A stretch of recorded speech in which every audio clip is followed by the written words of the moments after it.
Banks create all of our money. If we had no banks, we would have no money. The only thing that the government creates are coins. This is 1/10,000th of the money supply. That's like pennies, nickels, dimes, quarters. That's the only thing the U.S. government creates. Okay, hold right there. Hold right there. For the average person who doesn't know what money supply, which is M3, would you explain it, please?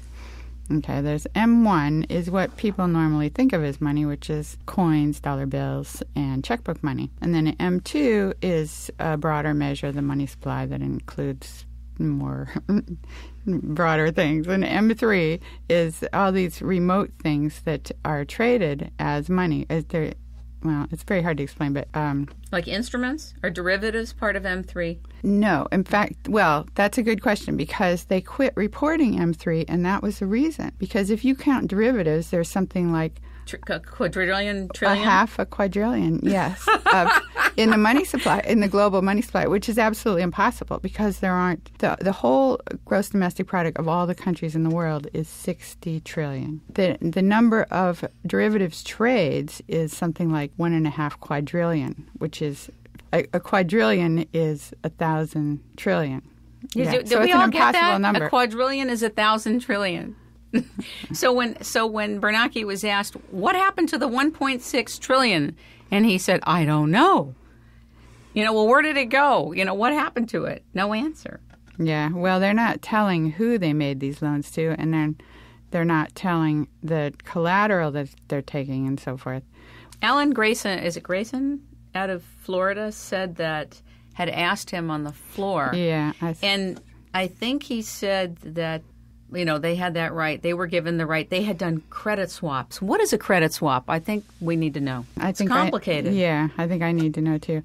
But actually, I did read a good defense of Bernanke in that particular case because what they've done is give the money to another central bank. See, because the dollar has become the reserve currency for the world, right. They need dollars. And so they have a shortage of dollars. And so we have to figure out some way to get them over there without putting ourselves more and more in debt. I mean, that's what's gotten us into trouble globally is that we've been the reserve currency for half a century, which means we always have to be putting more money out there than we take back, which means, we've been buying stuff like crazy, but basically means we're in debt to the rest of the world. So we've kind of gotten to the end of our rope on that. Can you answer something that I can't figure out? And I don't want to interrupt you. You were in the middle of finishing something. Go ahead. But then I want to ask you, because it doesn't make sense to me how we can be in debt and actually really, quote, be in debt. I never understood it.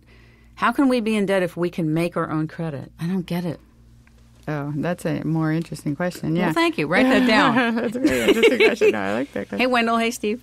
How you doing? But apparently, so Ben Bernanke, when he said he didn't know what happened to the money, what he meant was he gave it to these other central banks, and they could lend it to whomever. So that's not really his issue. He knows that they traded it with the other central bank. They don't know what the other central bank did with it. So that was all right, actually. But your question is, how can we be heavily in debt when we have the power to create money? That's what I don't understand. Yeah. Well, first of all, the government, technically, the Constitution says Congress shall have the power to coin money, which is, that's controversial, even what that means. But it certainly doesn't give anyone else the power to create money. So if anybody's given the power to create money in the Constitution, it's Congress. But Congress doesn't do it. The only money they create is coins. What happens is the Federal Reserve creates the money, and they are private. They are privately owned by a consortium of banks, and they lend the money to the U.S. government. So the only way the government can get money is either to tax the people or to borrow from a bank which creates the money as it creates it on its books. Now, why doesn't the government just create the money itself? That's what every government in the world should do. That's what governments have done periodically, and when they do, the international banking cartel comes in and just kills them. I mean, you can name many examples. Like, give me an example. What do you mean? You mean literally kills them or kills their economy? Well, or both? Kills the economy, yeah, like Russia, Germany, the Philippines. There's this little island of... There are two little islands off of England that have managed to do this. It's Guernsey and Jersey. Guernsey, yeah. But they're so small. They've done it and gotten away with it because nobody noticed. It's just like North Dakota. Nobody really noticed that they did it. There was a certain amount of ruckus when they first did it. There was political controversy, but they managed to partner with the other banks in the state, and so nobody really noticed that North Dakota had this totally different system than the rest of the country, and that they had managed to escape this whole Wall Street debacle. And it's actually Wall Street that is the culprit here, and they're the ones that have made out like bandits. I guess you noticed that Wall Street has just paid the biggest bonuses they've ever paid when technically they had the worst year they've ever had. So, and that's because we bailed them out. So, I mean, there's clearly something wrong here. But Wall Street has control of Congress. So what can we do about it? Not much in Congress, but they don't have control of the local government. So that's why I'm saying what we should do is create banks in our local areas. We could have either state banks, or you could have a county bank like Miami-Dade's talking about it. You could even have a city. You could even have a university could form their own bank. The advantage of having it be publicly owned is you don't have to worry about shareholders, and nobody's going to lose their shirt on this. And these are deep pockets. They've got the assets. California has $200 billion worth of real estate, just in real estate. So, I mean, they have a debt of... You mean real estate as in like assets that could function as collateral in order to start a public bank? Is that what you're talking about? Well, they just have a huge asset base. In order to start a bank, that's a complicated issue, but it used to be that they went according to the reserve requirement, and reserves were deposits. Now the reserve requirement is pretty much obsolete because banks have figured out how to get around it. So then the Bank for International Settlements came in. They're, the foreign head in of Switzerland. Yay! Of the private central banking system. Yes. Don't we want to pay them a visit and say hi? Yeah, my daughter actually lives there, 2 blocks away from Oh, my God. Did she go give them your book? She's been in. Like to settle the matter. We really would. We want to settle the matter with Ellen. By the way, I just want to check in with Dr. Khavari. Yes, I'm here. Oh, welcome to It's Rainmaking Time. Welcome to It's Rainmaking Time. Great to talk to you. I loved your proposal. You set it out so well, and your numbers are great. And it's so wonderful that you're an economist. Thank you, Ellen. I'm so glad to hear your voice. I'm one of your admirers.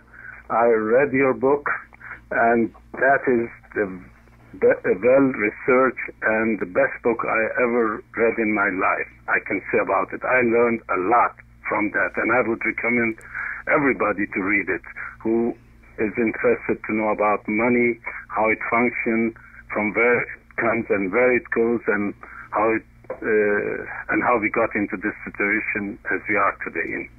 So I'm very honored to be able to be on the same panel as you are here. Thank you. I'm very honored to be talking to you.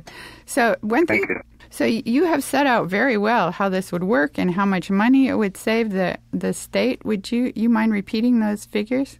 You see, what is happening, people think if they invest in Wall Street somewhere, they will be making money. But the fact is, a lot of people have to lose money in order for a few to make some money. And this is the big problem we are facing. For instance, the State Board of Administration in Florida, they invested in Lehman Brothers over, $110 billion, and they lost some $60 billion of it, and they invested in Cayman Island and so on. Now I have never understood why they would be doing that. When I read your book and then I saw these figures and so on and so forth, I said, you know what, why the state doesn't create a bank here in Florida, use this money, and, at present time there are like $60 billion. We could multiply that $60 billion by 9 times, that is a fractional reserve banking. We have access to $540 billion to play with. And we can invest in Florida, create jobs, create economic security, provide health care, pay everything what is possible, what is needed. We can do it here.